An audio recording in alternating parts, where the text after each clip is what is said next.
involved with that you hold on when God is trying to remove. Uh, for instance, there was a time when God was leading the children of Israel and Aaron had a rod. And for a season, that rod was with them. I call it the wonder stick. But there came a time when that rod was no longer needful. There came a time when the children of Israel had to walk through the Red Sea. But the next season, they didn't walk through the Red Sea. They stepped into the Jordan River. Okay? Now, most of us, if we would have been the ones coming out of Egypt and been baptized under Moses in the Red Sea, we would have got to the Jordan River and looked for another baptism. No, we can't do that. You got to be baptized, go over there. No, there's a different baptism now. Everything changed. Why? Because it was a different season. And what we hate to do is to feel like if we move from where we are, that somehow we're going to lose God. But faith has always been not walking where you used to walk it. Faith always takes you outside of where you've been. Otherwise, it's not faith, it's a habit. We have some good habits, but they're not habits of faith. You know, I think coming to church is fine. That's a good habit. But that does not necessarily mean because I come, I'm going to have faith. Okay, so faith is, it's beyond the building. It's beyond what we're going to do in here. Faith is going to wake up on Monday morning, and you're going to say, I don't know what I'm going to do. But that's why you don't know what you're going to do, because if you knew what you're going to do, you don't need faith to do it. But here God says, Abraham stepped, leave country, kindreds. Every step he took was an unknown step. He'd never been there before. And that's where God is trying to get us today. He wants us to experience things in him we have never really experienced before. Do you honestly think that you could take a couple of years in this church thing and experience everything God had? Really? I'm telling you, it's that when I think that one of my biggest mistakes, and it'll be your biggest mistake, is when you look out and think and see and say, God done all he can do. And when you start thinking God has done all he can do, the next thing you want to do is try to do better than God. Someone told me that's what the adversary done. He seen after God had created everything and said it was all good, and the devil looked and see what God has done and said, man, is that all he can do? But see, what the little bit God does is so much, it's too big for you to think. It's too big for your mind. Your imagination cannot even conceive the things that God has done, even the things I can't even see. I think I took a biology course one time, and it helped me to really appreciate God more. It helped me to understand how awesome God really is. David said, our bodies we are fearfully and wonderfully made. Taking that class helped me to see just how fearfully and wonderfully we're made. Isn't it strange you don't even think about breathing? Ain't you glad? Can you imagine trying to sleep and think about breathing? God is so good. And sometimes we think we have so much control over everything, but God shows even in that there's a subconscious mind that you got that you don't even have control of. You can't tell yourself to breathe. You can tell yourself to breathe, but you know what? It's not even based upon whether you tell yourself to breathe or not. You're going to breathe. Laying in the bed, sleep, breathe. I don't tell my stomach when I eat that steak or that chicken, digest, man, digest, get to working, man, digest. I just put it in my stomach. Don't even worry about it. What about you? I tell my heart, pump blood up to my brain so I can think. You know what it does? On its own. And it knows when to start pumping fast, and it knows when to slow down. And then we underestimate God when we can't see God in such an awesome light. He's bigger than all your problems. Okay. Matter of fact, you really don't have a problem other than the fact that you don't believe that he knows you got one and he can work on it. The problem is that you believe that he don't know. That's your problem. But God already knew before you showed up. The one thing I think we got to get in our mind, God don't start working when you start breathing. The work he needed to do for you, he done it already and sat down. But what we have failed to do is discover what he has done. And so what we've done is went about trying to do what the Jews done, is establish something called righteousness. Foolishly going about trying to establish acceptance. Because basically what religion does, religion gives you a sense of acceptance. We have our own clubs. In the spirit world, we'd be like gangsters. We got Baptist gangsters, Presbyterian gangsters, we got Pentecostal gangsters. We all wearing our colors. Some of these got a gang sign. We hugging when you meet.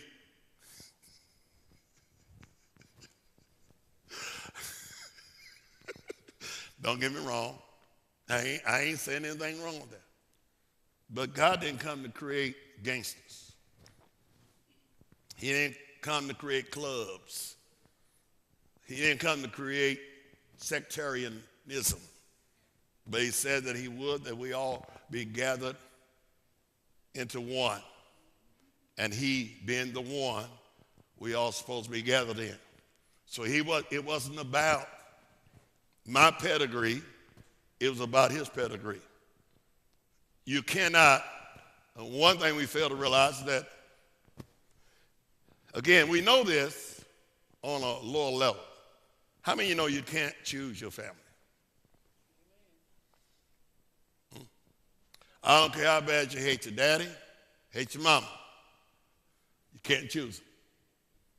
You come in, you was already chosen to be theirs. So it's the same way with God. God, when you get birthed into the kingdom of God, you're birthed into his family.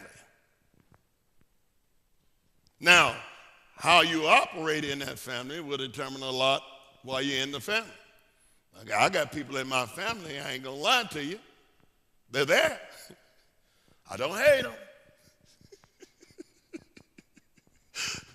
But we don't really have a lot of interaction.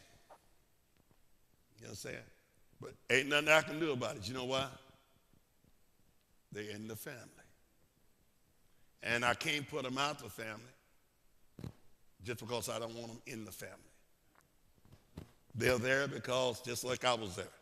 They got born into it. Same way it is in church. You know, I know people, you know, when you start rubbing shoulders with people and getting around people, because see, one of the things about this Christian experience is that you want to have fellowship and you want to have relationship. And it's built upon that. It's not built upon the world kind of relationship. You know how we build in the world? It's like this. You do something I like you because of what you can do for me. And if you can't do it for me, then I'm going to push on. We can't be friends. The Bible says the world loves its own. See, Christ, he messes us all up because he go beyond our own. Who is your neighbor? The legalists want to know. When Jesus said, thou shalt love your neighbor, he said, well, who is my neighbor? Well, your neighbor is whoever you're meeting with, right there. Because we all live in the same world. I know we got it cut up into states, counties, countries, but in the eyes of God, it's just one world. And in that one world, all humanity becomes neighbors. it becomes a little more apparent to us now that the world has become a lot smaller because of what we got going on in the world, airplanes and cars, buses, GPSs and all that. We're a little bit closer now because of internets and Wi-Fi's and all that. We can tune into China in just seconds. So the world has become smaller. But what we need to understand is that God never changed his mind about who our neighbor were.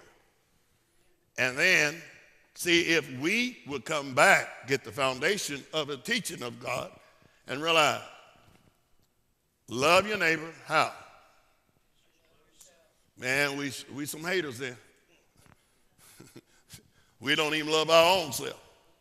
You couldn't. And you know why you can't love yourself? You know why you don't love yourself? It's because you don't know how much you're being loved. And it's hard to love when you don't know how much you are loved. Yes.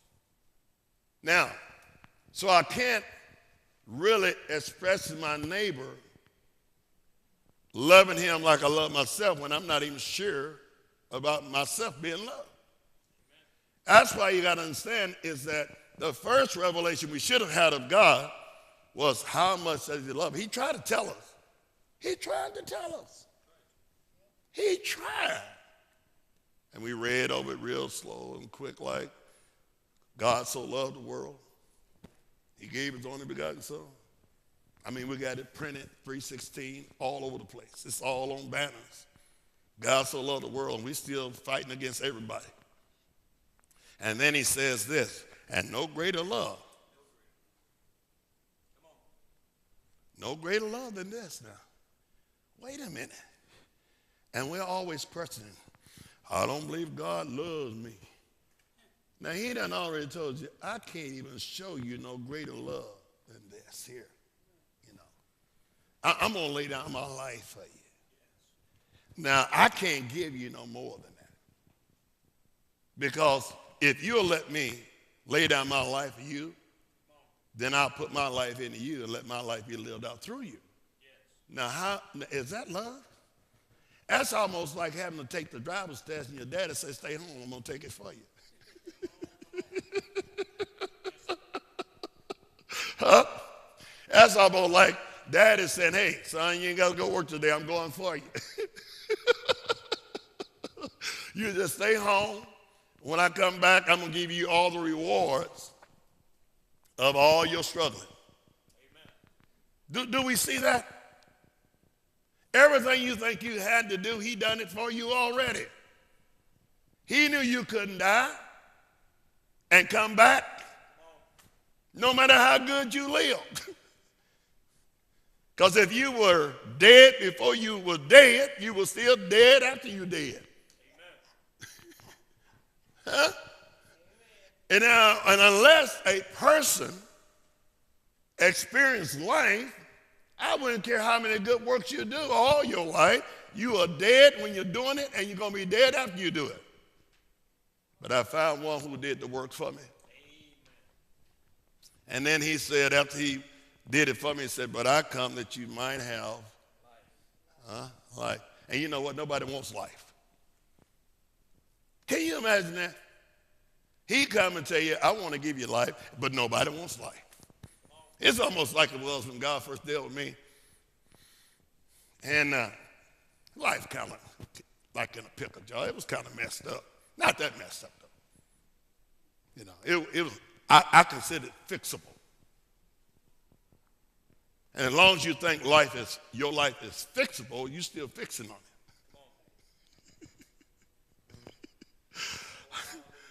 I remember going to God.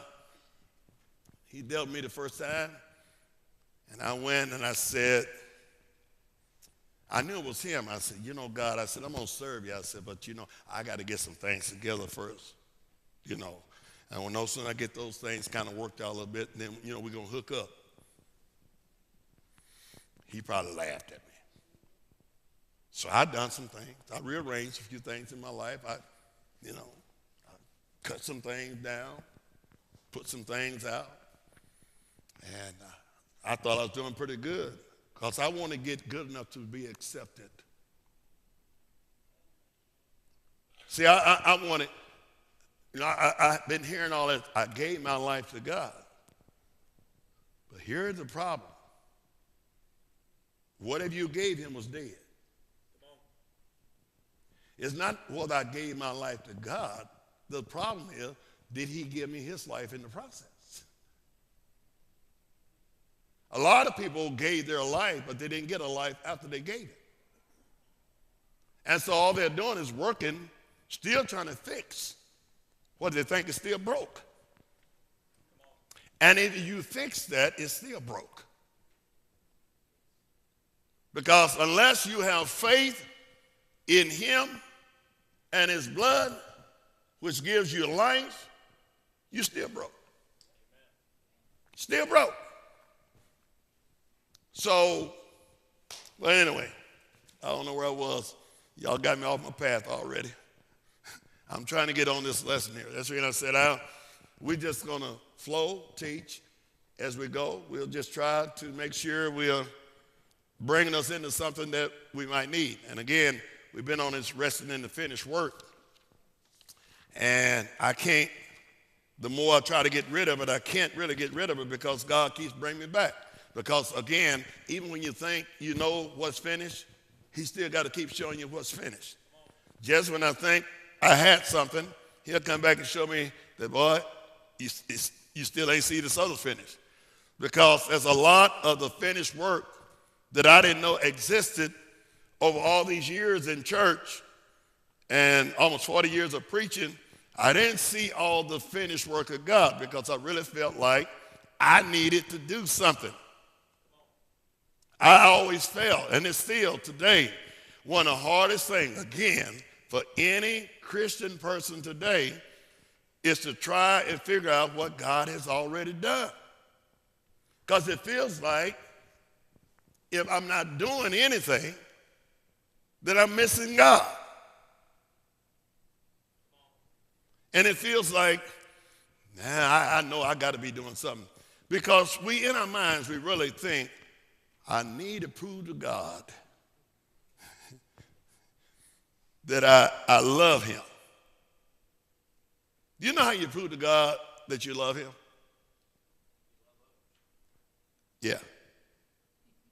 And that's the only way. Because that's why he said, love them as I have. So now, and I'm going to prove to God that I love him. The only way I'm ever going to be able to prove that is by loving you. Because I can't be his representative. I can't tell you that I gave my life to him, then he gave me a life that won't let me love you. How's that working?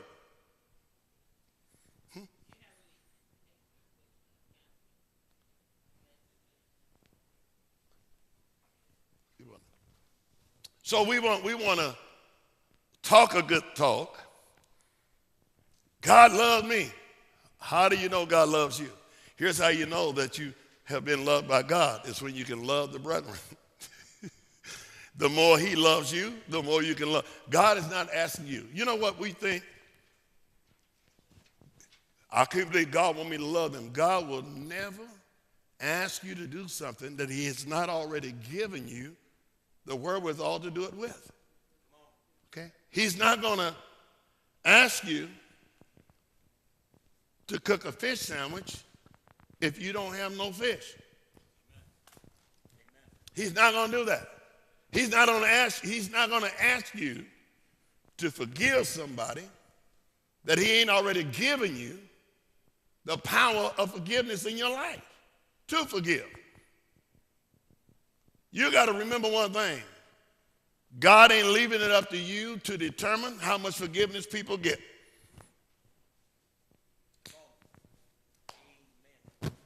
He really haven't. Because you know he said, I want you to forgive them as I. And I don't think any Christian can tell me that God didn't fully forgive them. Without stipulations, without disclaimer. He just literally forgave. He even hung on a cross saying, Father, forgive them. I hate every last one of them, though. No, he didn't say that. Forgive them, for they know not. And every time I hear that, there's a certain sister back a long time ago when I first started, I always remember her always saying, because she hated that scripture. Woo! Man, I was told that scripture one time, man, she almost got hot.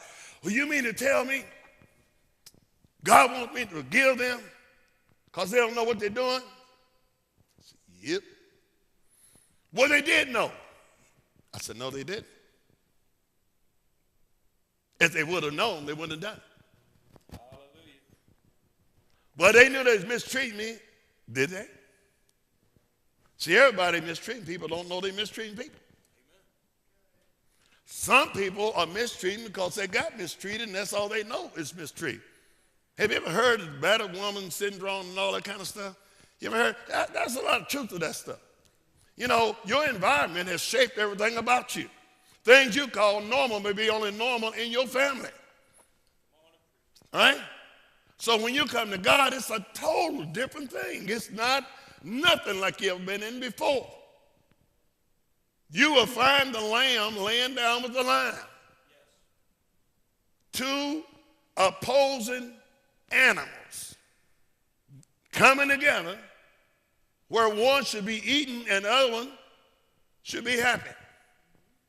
But God knows how to bring those things together. He takes and melts all that together. You'll be wondering, how in the world?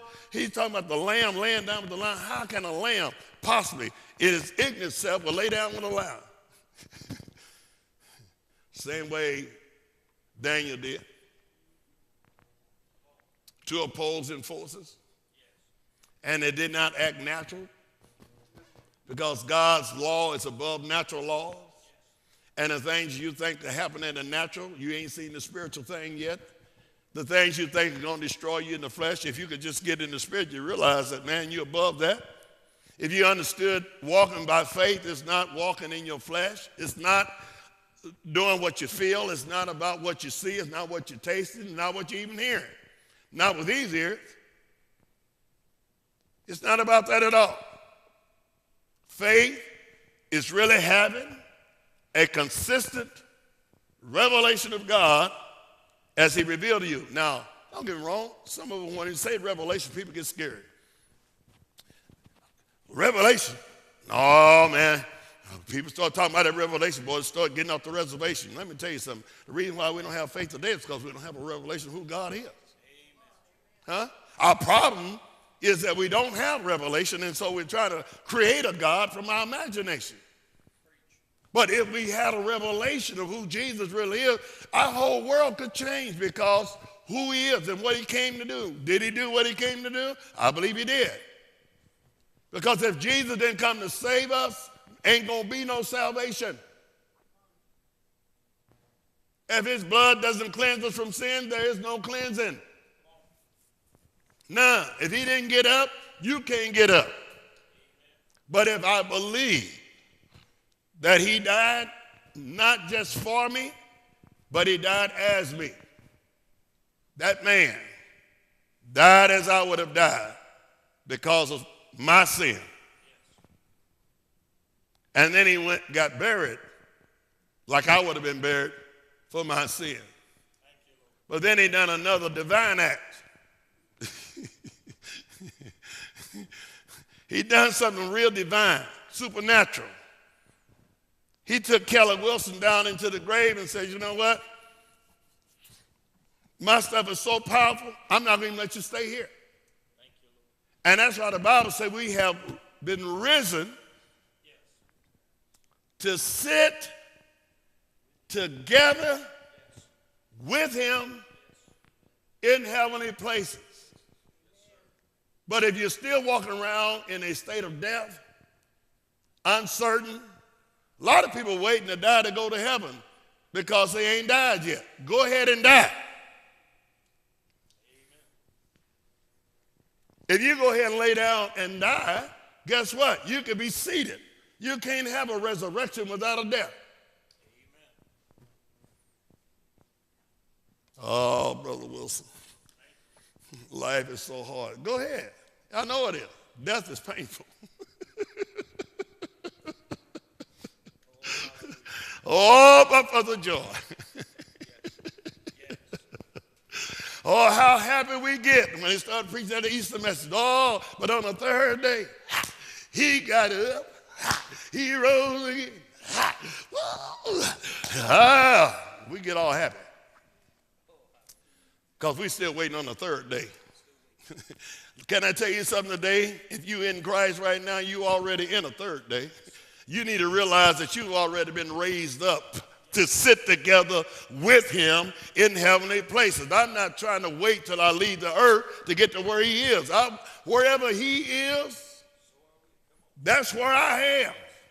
Somebody says, well, do you know where heaven is? It's in Jesus. I serve a heavenly kingdom, a heavenly king, and he's gave me a kingdom message. Matter of fact, what is the kingdom of heaven or kingdom of God? Righteousness, peace, and joy. Man, I'm telling you, I've never seen so many sad Christians in all of my life. I've never seen so many people that's in Christ have such chaos all the time in their life with no peace. Don't get me wrong. Life is not the absence of chaos. I don't want you to think that. Don't ever think that somehow you'll get so saved that your yard going to start being mowing itself. All right? Don't think you're going to get so saved that your roof won't get a hole in it. No, that's not what I'm talking about. So you don't know what peace is until you had chaos. And then God can show you that in the midst of the chaos, there is a peace that passes. All of it? All understanding. So if you understand your peace, that means you must not have what he's talking about.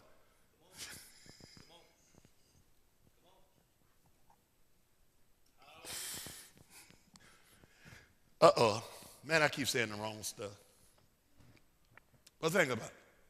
He said, I'll give you peace. He's whose mind is what? Stayed on the problems. Stayed on all your faults and worries. You mean I can't call time out? Time, Jesus. I got some problems I need to worry about here for a minute. Time.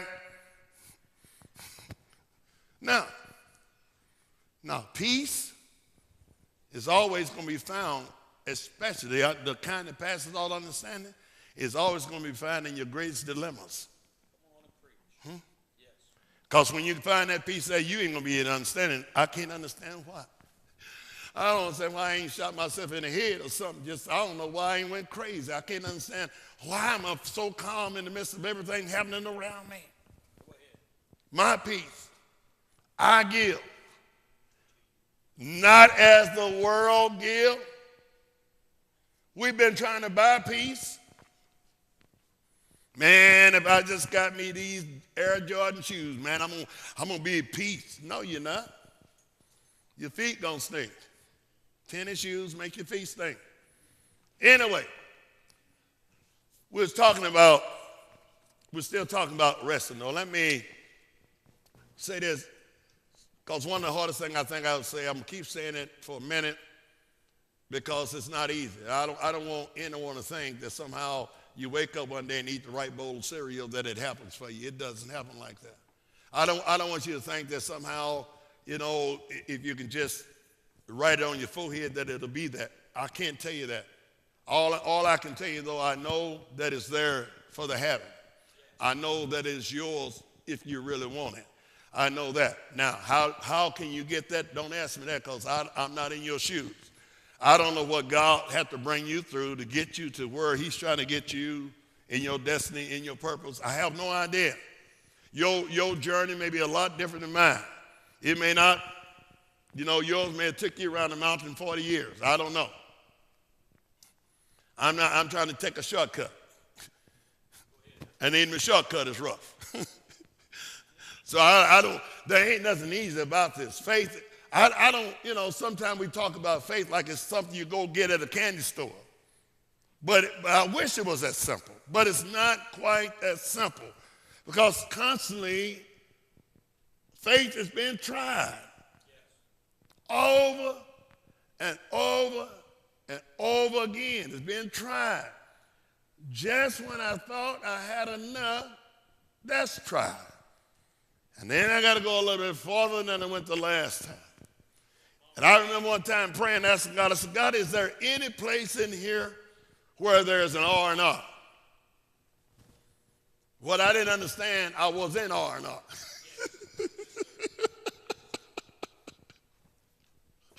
But everything just kept coming.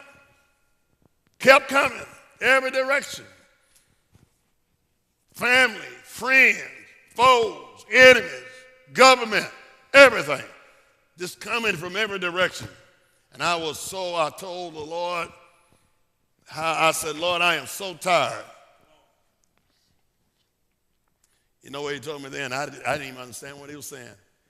He said, well, why don't you rest? I remember him telling God one time I couldn't rest because I was afraid for all you guys. I said, God, I got to take care of the people. I got to take care of my people. That was my first mistake. See, now I done took ownership of something I didn't even pay for. Amen. Sound like a thief, don't it? Huh? You got a lot of that today. People are taking what belongs to God and calling it theirs. You really don't belong to me. I finally realized that. It took me a while because I had God on notice all the time. I told him one time I couldn't even go preach someplace. I said, because I got to make sure my people are fed, And then I got down to pray to tell him, God, I'm going to be gone this week. Would you take care of them for me? I was so stupid. You know what I didn't realize? He was taking care of them while I was there.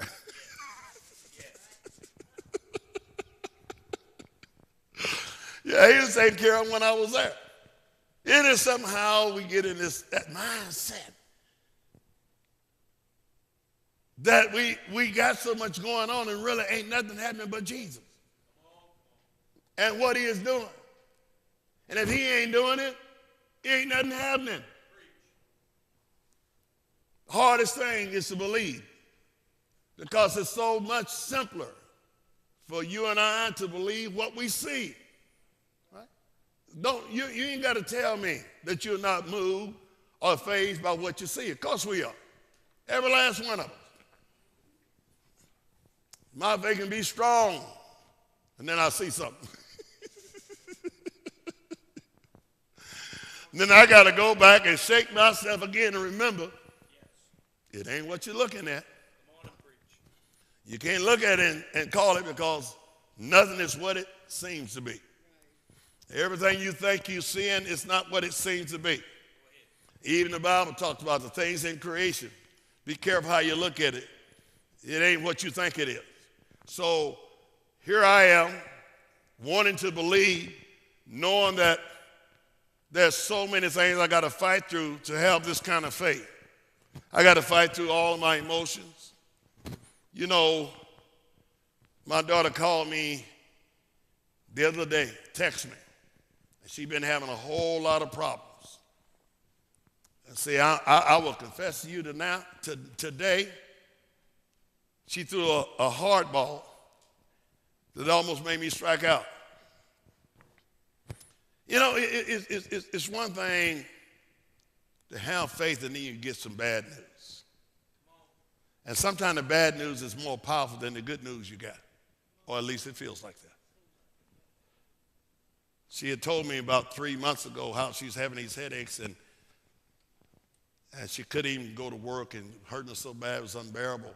So then she texted me the other day and said, Dad, she said, I'm a little bit worried. She said, because I had an MRI or something and they took some fluids and I guess the fluid that's supposed to be going to her brain is not going there. Well, I know you say, that's nothing. Well, you're true. But see, then I got to fight through some other stuff. See, my oldest son died of a brain tumor. So you know what happens? Huh? Do you know what happens on that deal? For a small minute there, you're stumped. You done took a step back, and the first thing you want to go into is a place of worry. And you can't worship right when you're worried. You can't even pray right when you're worried. And I had to take a day off. I had to take a day off.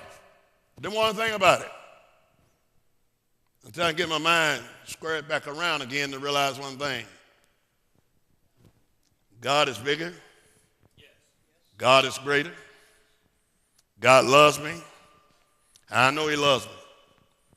And even if she didn't make it, he still loves me. All right? He still loves me. I can't base what I call tragedies and try to place that on the level of his love. Things I found out about God is that our worst tragedy is when he becomes our greatest comfort. A lot of times we want to talk about he's a comforter, but we don't want to be comforted. Yeah. And so we got to realize that you can't know any of these things that you're not willing to experience to know.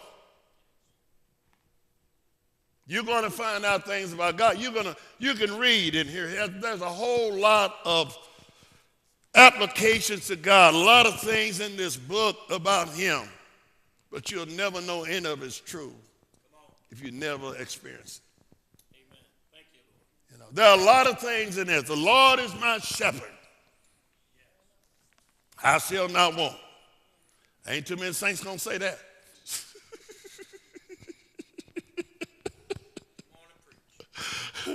There ain't too many people going to say that. They may say something like this. The MasterCard is my Lord.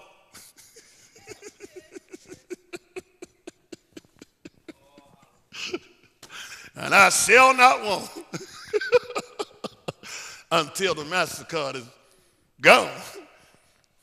Then they not only want, they in need now. Oh, but anyway. There's a lot of things you cannot say yet because you haven't experienced. You can say it, but you have not really experienced it.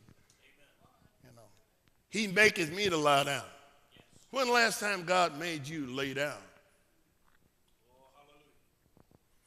Lay down besides still waters. You've been trying to lay down in stormy waters, but when he got ready to feed them. So that's the reason why a lot of people is not feasting on God, because where God trying to lead you to feast, you're not trying to lay down there. He never fed sheep when the water was turbulent. Murky, stormy. But he leadeth me beside still waters. Because if he can lead you beside the still water, you can hear the small, quiet, still voice.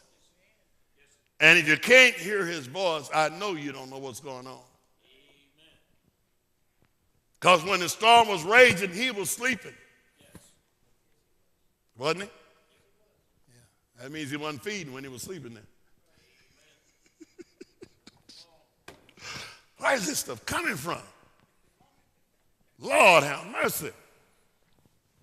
Wait, let me get back over here, man. I'm trying to finish. Well, I ain't going to finish it, though, but anyway. So the question becomes, do we believe or don't we believe? To believe or not to believe is the question. Okay? How can we grasp those? See, here's what I guess my heartbeat is. How can you grasp the things that you really don't understand? See, and this is becoming so important to us, is that I want to be able to grasp. I don't just want to hear a good sermon or a good message or a good lesson anymore. I want to be able to grab a hold to what I'm hearing. I want to be able to grasp what I'm hearing.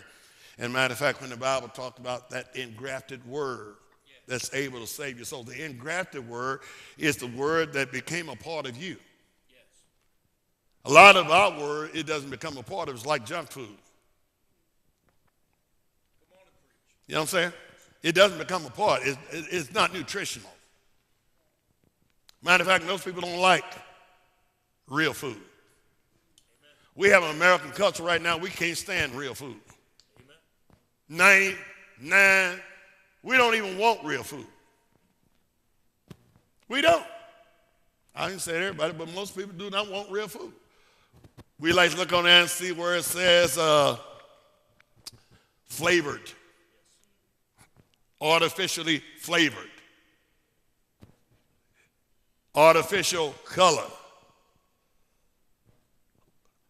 We got strawberries this big, have no nutritional value at all. If anything, they're going to kill you. But you know what? When we go to the store and we had a choice between them great big old strawberries like this and some real strawberries that look about like this, you know which one we're going to get? Man, look at these big old strawberries. Ooh. You know why? Because we have gotten so used to eating the artificial that we don't want the real. We really don't. It's in our diet. How we eat naturally says a lot how we eat spiritually. Most people do not want no home-cooked meals no more. Go, what they say, go to Dairy Queen. Give me one of them $5 deals. See, I wasn't even talking about you.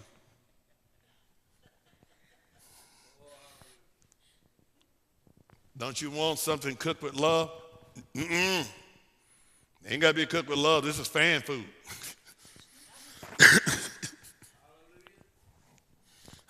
This is not fast food. This is fan food. Fan food.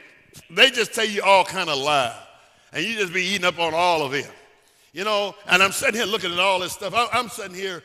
You take one of them sack lunches from these fast food restaurants and let it set and get cold. It ain't worth nothing. Man, I can fry chicken in the morning and eat it all night. And it's still good. Yes.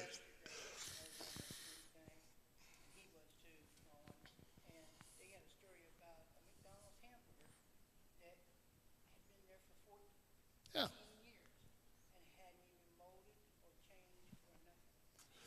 I got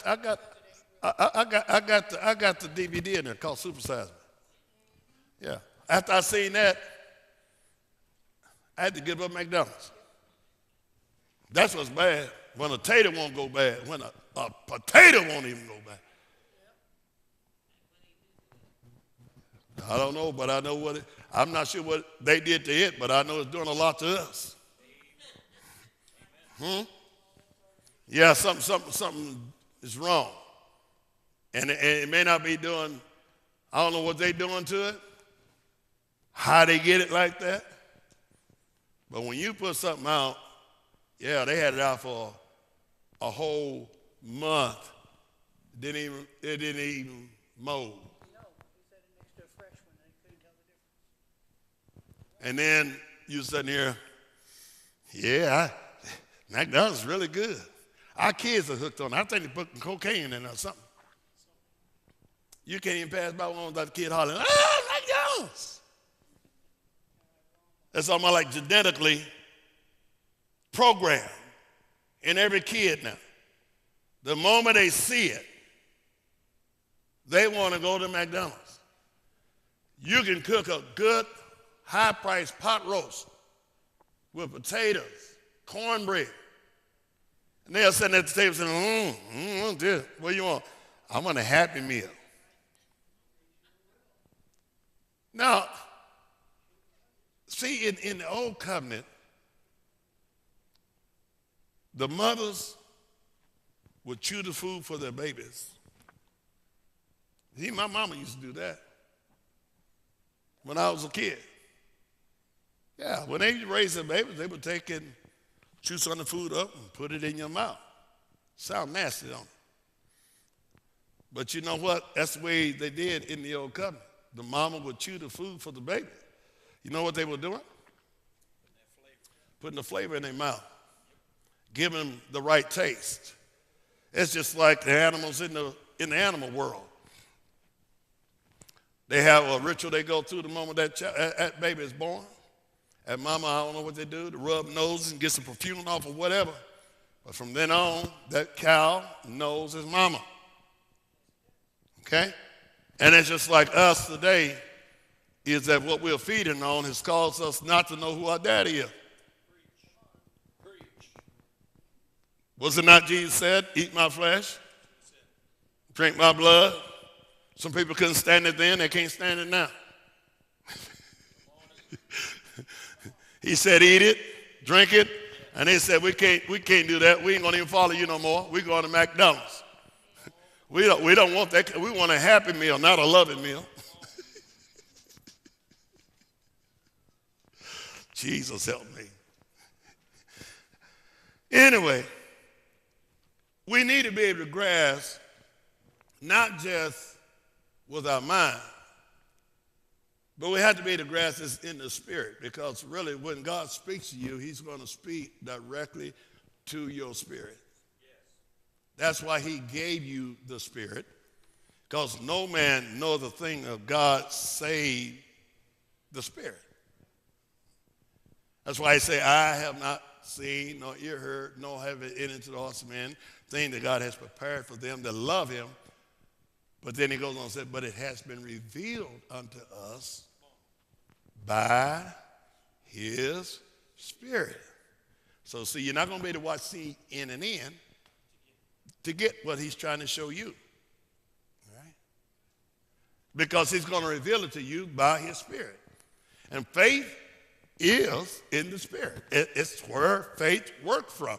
And so I need to get more consistent in exercising faith by his Spirit. Yes. Well, suppose I make a mistake. If you're going to make a mistake, fail trying. See, everything you do, you may not succeed in.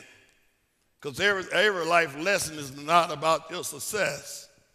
Sometimes it's for you to learn something that you shouldn't do. Amen. We wouldn't have lights right now if the man that created the light bulb would have quit after he failed. Amen. Huh?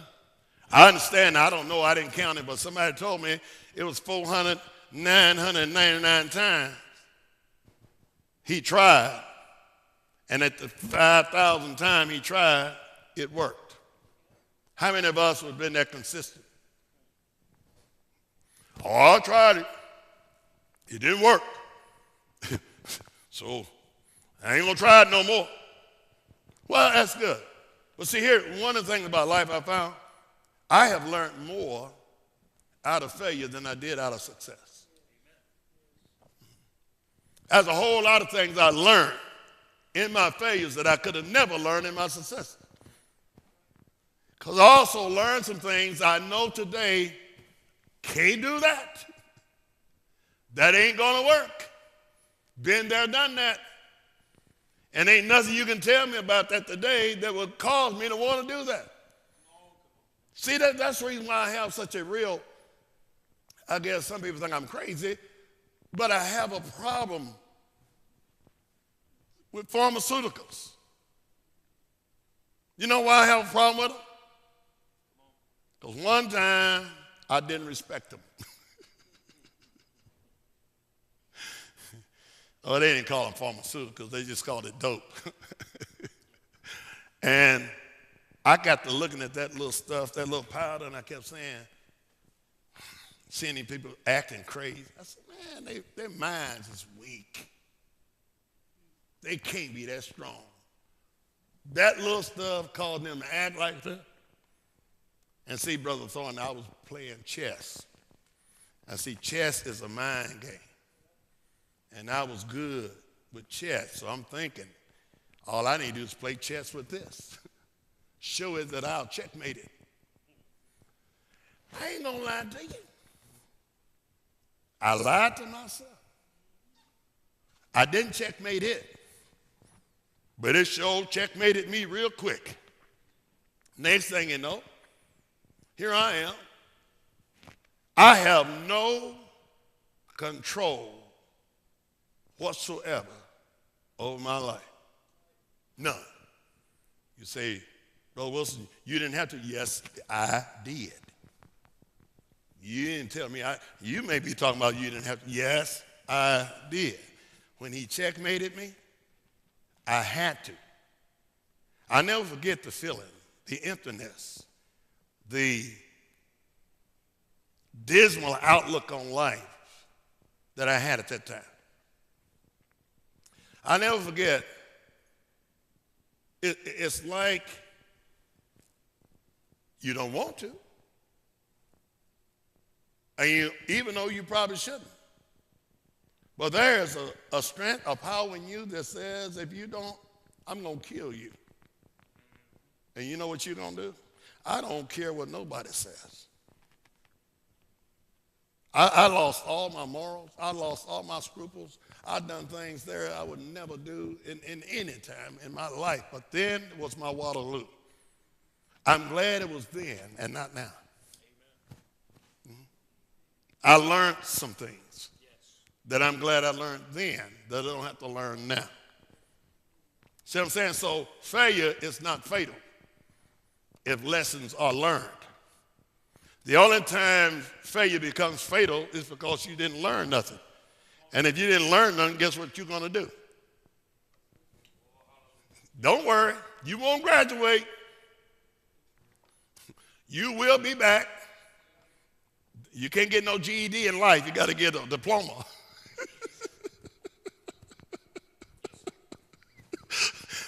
Go to all the classes. It ain't going to be easy, but you got to graduate. And if you don't, you just keep going through the same recycling. I guess some people are spiritual Christian Hindus. They believe in recycling. They like this. They keep doing the same thing, hoping they're going to get a different result. I never understood that. If it didn't work then, yeah, I know I went at it too strong. I'm gonna back off a little bit. It don't matter. The end result is the same. It still takes you to the same place. I remember when I tried to back up. I ain't gonna do it, but just 3 days a week. You ever seen life? It has a way of pushing all the wrong buttons. Just when I had told myself I'm gonna make it 3 days, something came up on the second day. And it was so bad it carried me over to the third day and the fourth day and the fifth day, and I was right back where I was. Because what I hadn't learned, that was not the answer to my problem. My quitting wasn't the answer to the problem. Because in your life, you can't function in a vacuum. If you take something out, you got to put something else in. Because if you don't put something else in, guess what happens? Whatever you put out will move back in with all its buddies.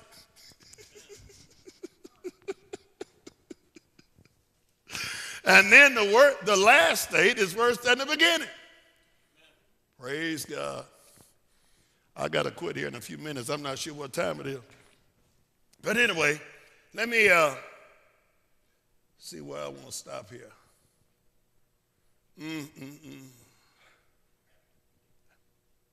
Okay, I think I did mention this. Jesus said, for the works which the Father has given me to finish, the same works that I do bear witness of me that the Father has sent me.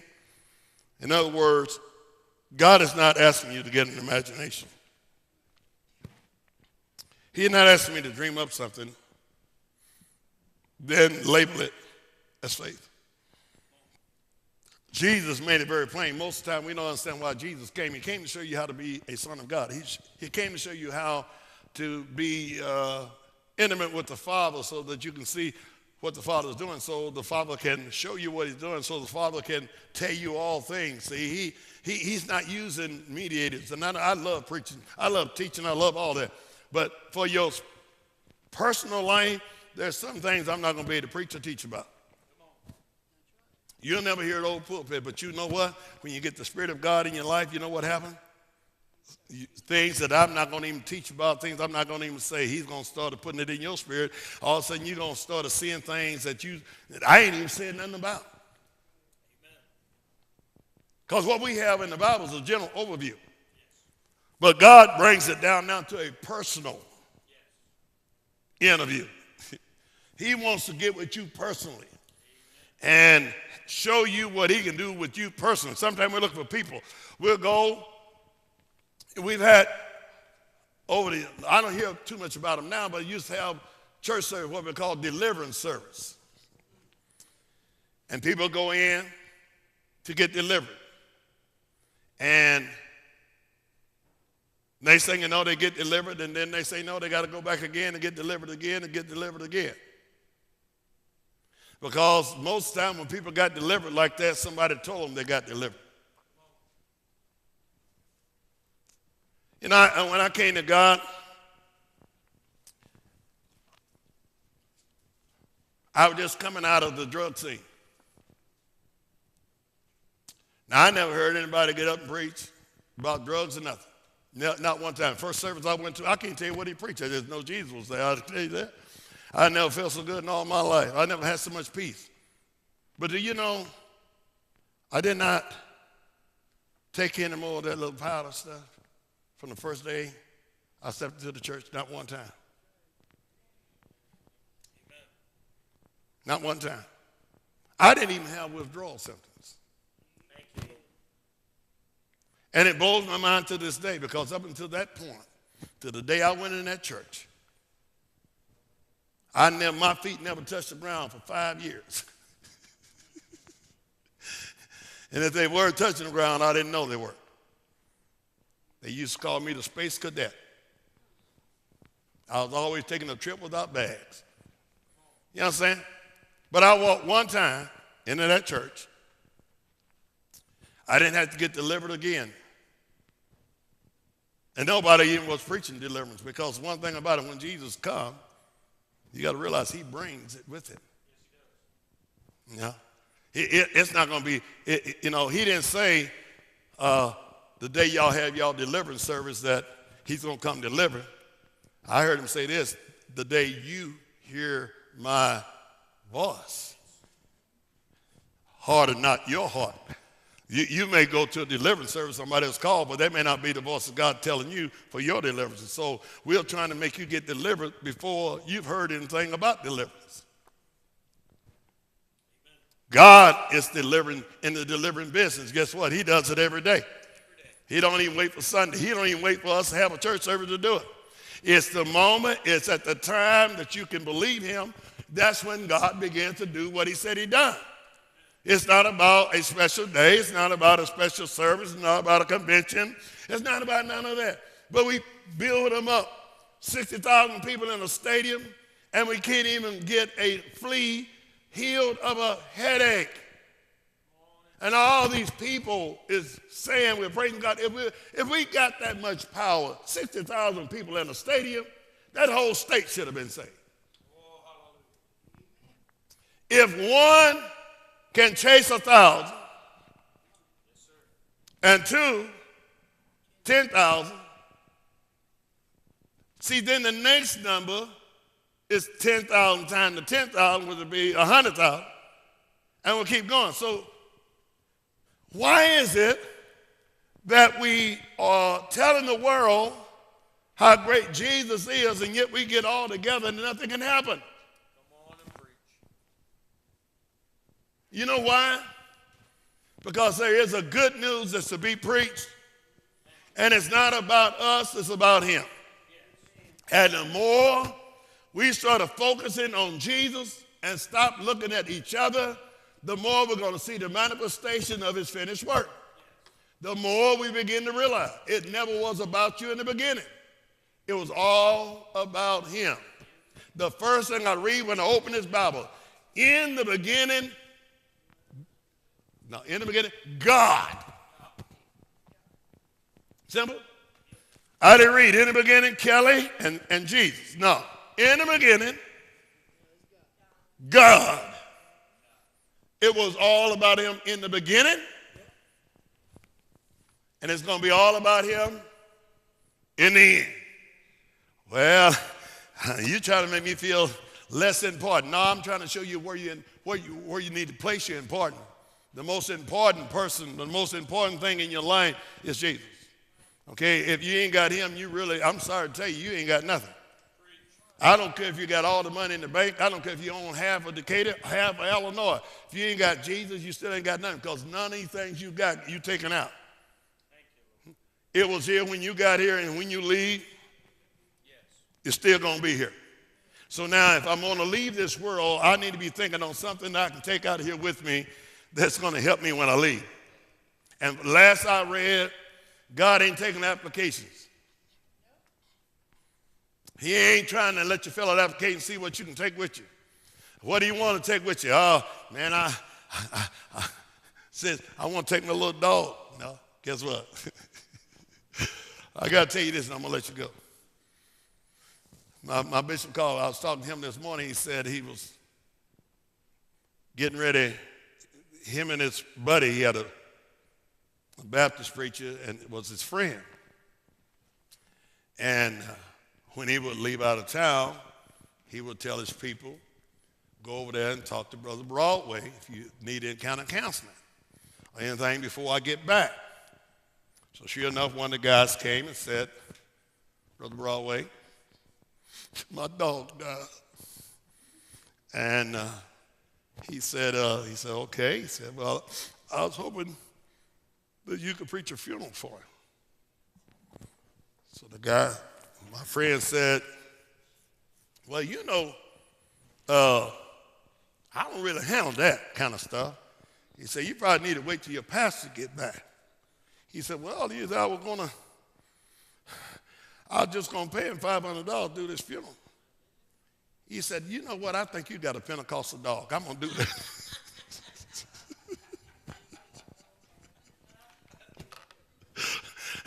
$500. Let's give this dog a funeral. He's saved. But anyway, any questions, comments, statements, anything?